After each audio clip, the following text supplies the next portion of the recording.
మత్స్యకారుల సమస్యల్ని, మత్స్యకారుల హక్కుల్ని, మత్స్యకారుల డిమాండ్లను తీసుకొని ఆనాటి నుంచి ఈనాటి వరకు 24 సంవత్సరాలుగా మత్స్య కార్మిక సంఘం పనిచేస్తుంది కాబట్టి ఈరోజు మత్స్యకారుల వాతావరణాన్ని ఈరోజు ఈ రాష్ట్రంలో వచ్చింది. అది ఈరోజు గతంలో ఏ సమస్య వచ్చినా, ఏ డిమాండ్ వచ్చినా మత్స్య కార్మిక సంఘం ఫస్ట్ ఫ్రేమ్ చేసి డిమాండ్ పెడితే దాన్ని ఎగతాళి చేసినటువంటి వాళ్ళు లాస్ట్కి వచ్చేసరికి మళ్ళీ అదే డిమాండ్ ఎత్తుకుని రోజు పనిచేసే పరిస్థితి వస్తూ ఉంది. అలాంటి సమస్యలు అనేక ఉద్యమాలు చేసి రోజు మత్స్య కార్మిక సంఘం హక్కులు మనం సాధించుకున్నాం.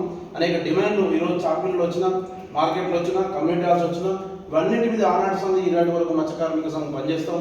అదేవిధంగా మనకు ఉన్నటువంటి ఇప్పటికి కూడా ఈ ప్రభుత్వం ఈరోజు ప్రకటిస్తా అనుకున్నాం. ఈరోజు ప్రభుత్వం ఇలా శాసనసభాపతి స్పీకర్ ఉన్నటువంటి గడ్డం ప్రసాద్ గారు ఐమాస్ థియేటర్ పక్కన ఈరోజు ఈ ఉత్సవాలను ప్రారంభించాడు. ఫిష్ ఫుడ్ ఫెస్టివల్స్ పెట్టడం మంచిది, కానీ ఆ ఫుడ్ సంబంధించినటువంటి పెట్టడం ఆహారం అనేది ఉండాలని తినాలని చెప్పడం మంచిది అయిపోయినప్పటికీ దానికి చేయాల్సినటువంటి కార్యక్రమాలు చేయలేకపోయినటువంటి పరిస్థితి ఉంది ప్రభుత్వం.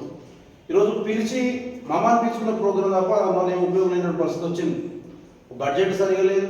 మేము ఆశించినాం ఈరోజు మత్స్యకారులకు, ఇతర చేనేత కార్మికులు, అదేవిధంగా కలిగిత కార్మికులకు సంబంధించిన ఏ విధంగా అయితే ఈరోజు పెన్షన్స్ ఇస్తూ ఉన్నారు, మాకు కూడా ఈరోజు ప్రకటిస్తే ప్రభుత్వం అని చెప్పి అనుకున్నాం. కానీ ఎక్కడ ప్రకటించాలి? బడ్జెట్ ప్రకటిస్తే అనుకున్నాం, బడ్జెట్ కూడా సంబంధించి చేస్తామని చెప్పలే. ఏదైనా ప్రభుత్వం ఏంటంటే ఏదో కార్యక్రమం చేయాలి, వదిలేయాలి దాంతో ఇంకో అసలు చెప్పాల్సినటువంటి పరిస్థితులు. కానీ ఇంకోటి ఏంటంటే ప్రభుత్వం ఇచ్చేటువంటి బడ్జెట్ కూడా కేవలం ఈ కార్యక్రమం నిర్వహించడం కూడా బడ్జెట్ అయినటువంటి పరిస్థితి దాపురించింది. ఇది చాలా ఘోరమైనటువంటి పరిస్థితి.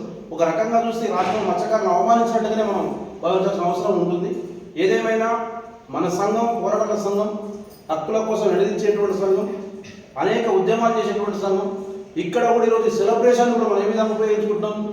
ఓ దిక్కు సెలబ్రేషన్ చేస్తూనే మళ్ళీ ఇంకో దిక్కు ఈ దేశంలో ఉన్నటువంటి మత్స్యకారుల సమస్యలన్నింటినీ ఈ ప్రభుత్వాలు పరిష్కరిస్తలేవు, వాళ్ళ హక్కుల గురించి మాట్లాడతలేవు.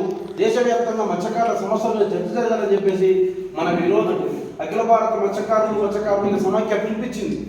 ఏమని పిలిపించింది? ఈ దేశంలో ఉన్న మత్స్యకారుల స్థితిగతులు తెలుసుకోవాలి. ఆ సమస్యలన్నీ కూడా ప్రభుత్వం, భారతదేశంలో ఉన్నటువంటి కేంద్ర మంత్రి, భారతదేశంలో ప్రధానమంత్రి వారి దృష్టికి మన సమస్యలు తీసుకోవాలని చెప్పేసి భావించాం.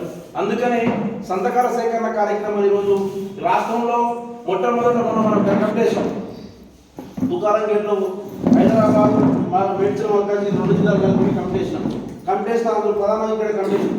ఈరోజు రాష్ట్రంలో ఇప్పటికి ఎక్కడ సంతకాల సేకరణ ప్రారంభం కాదు.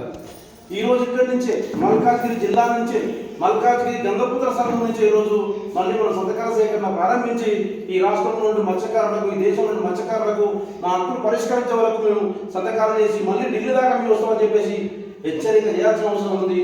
ఆ దానికోసం ఈరోజు మనం ఇక్కడ వచ్చే సంతకాల సేకరణ కార్యక్రమం చేస్తా ఉన్నాం. దానికి ఈరోజు ఇక్కడ ఉన్నటువంటి మల్కాజ్గిరి జిల్లా కమిటీ, అదేవిధంగా ఈ గంగపుత్ర సంఘం నాంది పలికేటువంటి పరిస్థితి ఉంది. కాబట్టి ఆ విధంగా మీరు చరిత్రలో మళ్ళీ కూడా ఉండేటువంటి పరిస్థితులు. అందుకని మీరు ఇక్కడి నుంచి మనం సంతకాల సేకరణ ఈరోజు ఇక్కడ ప్రారంభిస్తాం. ఇక్కడ ప్రారంభించిన తర్వాత ఈ మల్కాజ్గిరితో పాటు మన చుట్టుపక్కల అన్ని బస్తీలలో మన సంతకాల సేకరణ చేయాలి, మన సంఘం సభ్యత్వం చేయాలి. ఇవి చేస్తూనే మన సమస్య ఎంత సంతకాలు చేస్తే అంత మంచిది. మీ జిల్లా నుంచి కనీసం ఒక 4,000 సంతకాలను చేసే ప్రయత్నం చేయాలి. కాబట్టి ఆ విధంగా మీరు చేస్తారు. ప్రతి సమస్యలో మీకు ఏదైనా ఇబ్బంది ఉంటే కూడా రాష్ట్ర కేంద్రానికి మనకు సమాచారం ఇస్తే వచ్చి మాట్లాడతాం. ఆ విధంగా మీకు అండగా ఉండమని చెప్పేసి తెలియజేస్తూ ఈ కార్యక్రమాన్ని వచ్చి మాట్లాడాలని చెప్పేసి ఈ కార్యక్రమాన్ని దిగ్విజయంగా పూర్తి చేసినటువంటి మీ కమిటీకి ప్రత్యేకంగా మరొకసారి ధన్యవాదాలు తెలుసు.